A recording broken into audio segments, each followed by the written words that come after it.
আমরা কিছু বলতে চাই না, তারপর না বলেও চুপ থাকতে পারি না। আমাদের এতগুলো ছেলে মেয়ে এইভাবে পৃথিবী ছেড়ে চলে গেল, এইভাবে সেই সকালে বাসায় থেকে আসলো, স্কুলে আর না ফেরার দেশে চলে গেল, আর যেতে পারলো না বাসায়।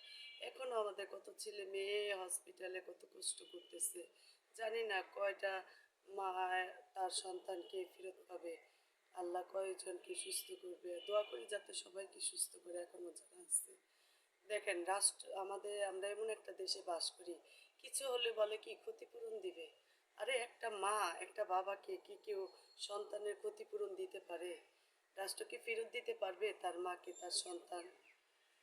তাহলে ক্ষতিপূরণ তাদের তো যেই স্কুলের ছেলে মেয়ে ভালো করে মানে পয়সা আলাদের ছেলে মেয়ে, তাদেরকে টাকা দিলে কি পূরণ হবে? আর যতই পয়সা না থাকলে কি একটা মাকে কি সন্তানের বদলে টাকা দিলে কি সব ক্ষতিপূরণ হয়? ক্ষতিপূরণ কি সন্তানের বদলে সন্তান দিতে পারবে? পারবে না।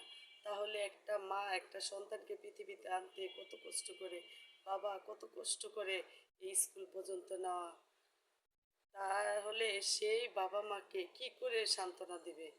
আর বলে না, সন্তানারা মার কলিজা ছটফট ছটফট করে, কচু পাতার পানি যেন যেমন টলমল টলমল করে, সন্তানারা মার কলিজা ছটফট ছটফট করে।